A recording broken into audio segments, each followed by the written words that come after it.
Jockey, lifting the barrier between alternate realities to audio and hard feedback, presented by Kevin Han.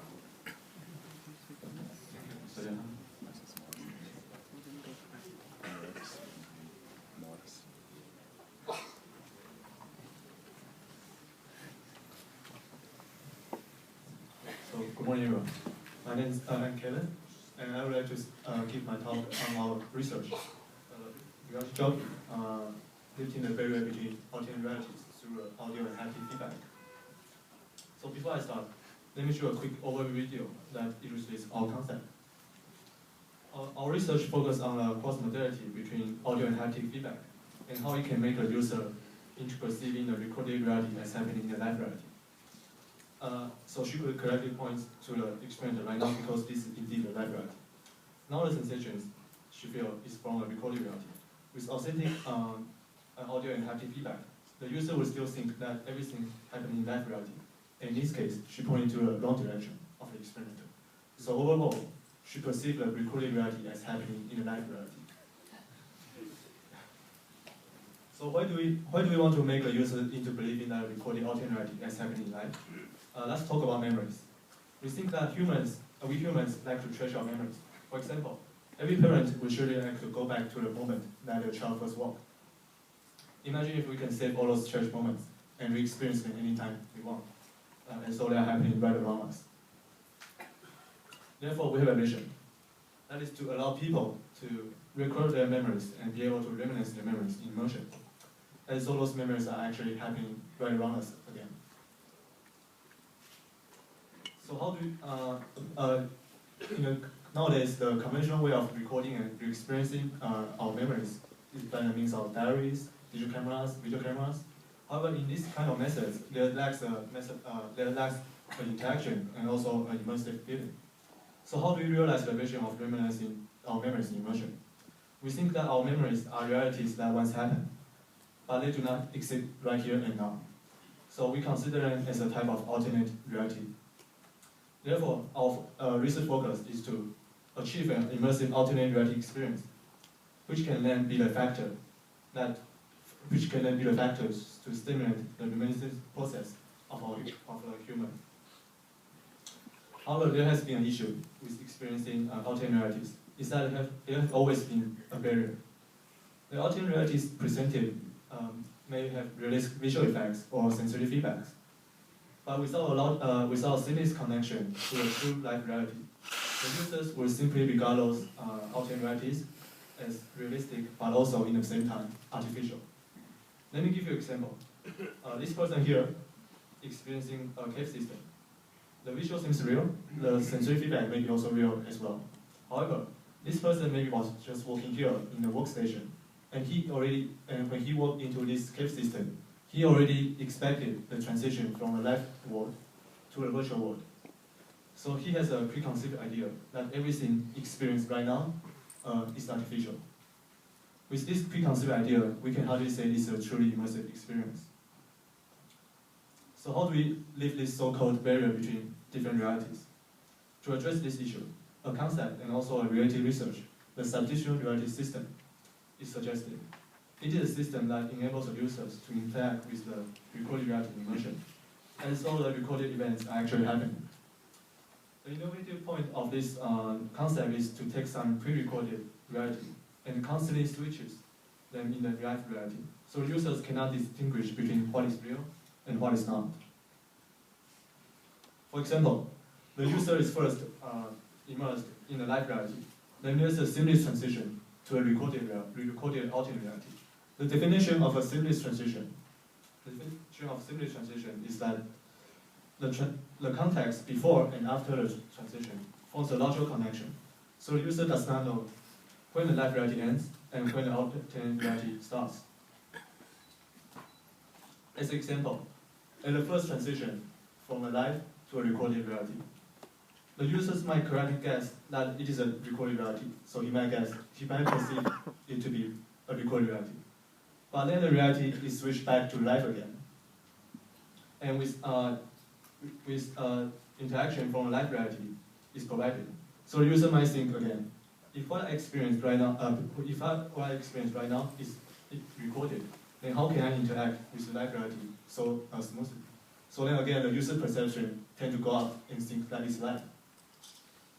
If the same kind of transition is done several times, the perception of the live and recorded reality gradually merges, and the users will think everything is happening in the live reality. So that was the current substitution system. There are some limitations to be addressed in the current system. First is that it emphasizes on the visual sensation, and it requires the system to be used in an exact same menu as the recorded reality. Also, the lack of a haptic feedback when the user experiences the recorded reality is also unfavorable for an immersive experience. For example, when a user is immersed in a scenario, a recorded alternate scenario, with something being placed on a table, no matter if it's in a live reality or alternate reality, the user will expect not only to see the book being placed on the table, and also to hear the book being placed on the table, but also to feel the book being placed on the table, to feel the vibration in the table. Therefore, we want to address the question: can embodied haptic interaction associated with sound give value to the overall substitution reality immersion experience? Our approach is to take a concept of substitution reality with embodied haptic interaction. By embodied haptic interaction, we mean the implicit vibration in objects, such as the vibration table when something is placed on it, or the vibration in the floor when somebody is walking. We consider this kind of implicit haptic feedback as an emphasizing factor for the immersion of our daily interactivities. We stimulate users with audio and haptic in cross-modality as to provide the embodied haptic interaction. The audio feedback should be a 3D spatial sound that we humans are used to hear with our ears according to the head-related transfer function. And we generate haptic feedback associated with sound in cross-modality for the recorded reality. We exclude the visual sensation not only to simplify the evaluation process, because it is quite complicated to provide an authentic visual sensation in an SR experience, but also because excluding visual sensation is the most intuitive way of reducing the presence of the live reality and increasing the presence of the alternate reality. For example, when we try to recall something from the past, we often close our eyes to imagine. Our system is divided into the recording phase and the experiencing phase. The recording phase is where we record the alternate reality beforehand. We have to record the 3D environmental sound and also the haptic sound, the haptic vibration. A binaural microphone in the shape of a dummy head can record 3D spatial sound, and that is what we use in our system. The dummy head is placed at the exact same location and where the user is going to be during the experiencing phase. To record haptic sound, we use a contact microphone that can sense audio vibrations in objects when they come in contact with the object. And here's a diagram for the experience phase. I would like to focus on 3 points. First being the sensation that users feel, second being the user's reaction, and third being the operator. The users experience the system in the modality of audio and haptic that are from both the live reality and the recorded reality. For the live reality sensation, the audio is streamed from the same binaural microphone as in the recording phase. And the haptic sensation is just a live haptic sensation. For the alternate reality sensation, the audio is played from a recorded scenario. And the haptic sensation is generated from a haptic transducer fixed to an object that the user touches, such as a wooden desk. Based on the sensation that the user feels, then reaction back to the operator, usually in the form of conversation, because we encourage an interactive experience. The users might answer a question from a recorded scenario from the past, or the users might ask a question while experiencing alternate reality. This is the part where the operator comes in. The operator assesses the situation, the reaction from the user, and chooses what to present to a user in order to be an immersive experience. For example, the user's reaction might form a logical connection to a recorded scenario. Then the sensation is switched from a live reality to a recorded reality. Or, on the other hand, the user might ask a very specific question during a recorded reality experience that the recorded scenario cannot answer. Then the operator will intervene and switch the sensation from recorded reality to a live reality. So much as in a disc jockey, the DJ who jockeys between musics, the operator acts more like a reality jockey who jockeys between the different reality sensations. And this is a simple setup of the system. So we have an operator, the user is blindfolded because we exclude the visual sensation. And headphone and the binaural microphone is placed along the user. And haptic transducer is fixed to the object that the user is touching. Now I would like to show you a more detailed video of how the system is used.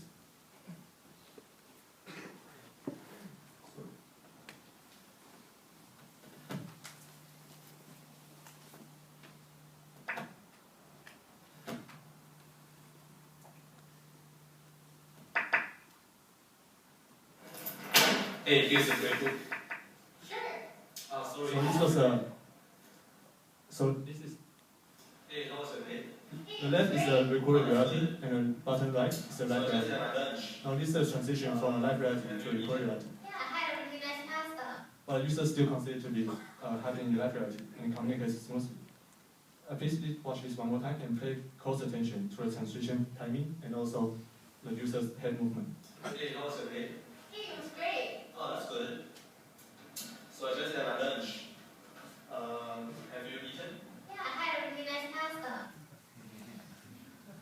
So that was the audio translation only. Now we add in haptic feedback in course modality.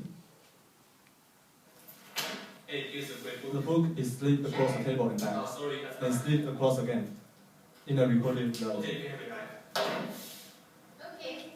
Because the user can feel the vibration from a haptic transducer fixed to a table, the user thinks it's a live reality and so try to search for it. Please watch one more time and just for the fun of it, and Hey, here's a great book. watch the transition timing and user's Sorry, reaction. Okay, you have it back. Okay. Where is it? As for our user study, we want to evaluate two aspects.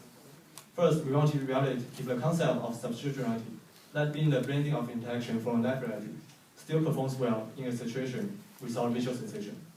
Then we want to evaluate if the effect of audio and haptic in cross modality can improve the immersion, as opposed to audio only. We recruited 20 users for this user study, and the users were instructed not to react to anything if they do not believe what they are experiencing is real. The procedure consists of an overall interaction experience with both the live and past reality. The transitions between live reality and past reality is intended to be done as seamless as possible. As for evaluation, we measure the number of reactions of the user to the recorded reality. This first user study focused on the comparing the interaction from the operator in live reality increases immersion. In one condition, for 10 participants, the operator will interact as much as possible in the live reality. While for the other 10, we refrain from interacting. We tested the users in the following 4 recorded scenarios. First being asking about audio volume, taking pictures, greeting from another colleague, and also in the last scenario, which I will talk about a little bit more, is when the operator receives a phone call and leaves the room. So this video is an actual reaction from the user study when the operator leaves the room. Although at the start of the user study, we already asked the users not to remove their blindfolds until we tell them so. But once these 2 users they think that the operator actually leaves the room, they cannot help but to peek under their blindfolds. So this is the lesson learned. We cannot trust the users. Already instructed, give them instructions. And here is the result from the user study of the last user study. Results I want to emphasize again is a 10 subjects for each condition. So the results suggested that when there is actual interaction from live reality, I think at least half of the users react to all scenarios, as opposed to when there is no live interaction. And for this second study, we focus on comparing if audio and haptic cross modality can improve immersion. So again, there's 4 recorded scenarios: tapping, hand movement, placing a book and sliding across and tripping over the table. So for this detail, the detail of this user study is that the book is still slid across the table from the recorded reality. And it might be hard to see by the user's hand. Some users actually try to catch the book when it's sliding across. And here's the result from this user study. The result suggests that if there's a haptic feedback in cross-modality with audio, the number of users that reacted to each recorded scenarios is at least double. So we can conclude that haptic audio cross-modality improves emotion. And I would like to discuss some interesting feedback from users regarding cross-modality from our user study. Although in our system, we only have one source point that generates haptic feedback because we only use one single haptic transducer. So theoretically, the haptic sensation should not move, should come from only one single point. But in many cases, such as when a book is slid across the table, the users actually claim that they felt a motion of haptic feedback. They actually claim that they feel the haptic move across the table. We conclude this kind of perception of motion haptic feedback is because it is generated in cross-modality with the 3D audio.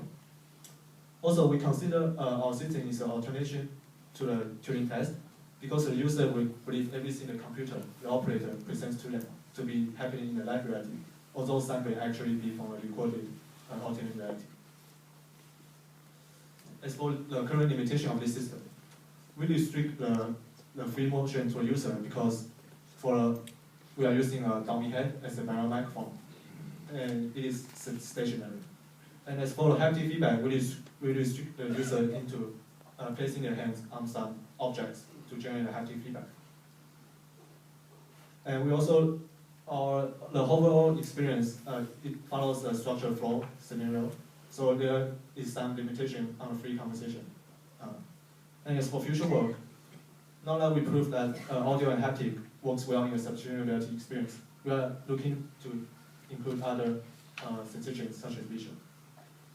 And since I'm running out of time, this is my conclusion. And thank you, everyone. I have to take questions. Any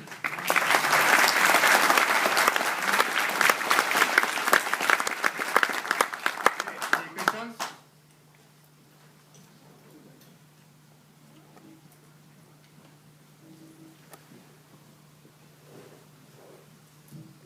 So how long does it take for the user to actually kind of get into the immersion? How much the distance between the mode switching or the reality and the virtual reality are required?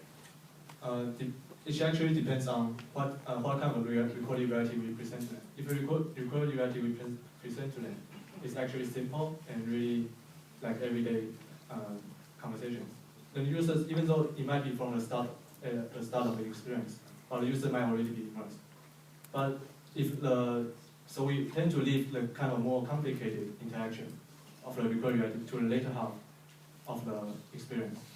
So maybe after four or five transitions of the live and recorded reality, then the users cannot really distinguish between what is real and what is not.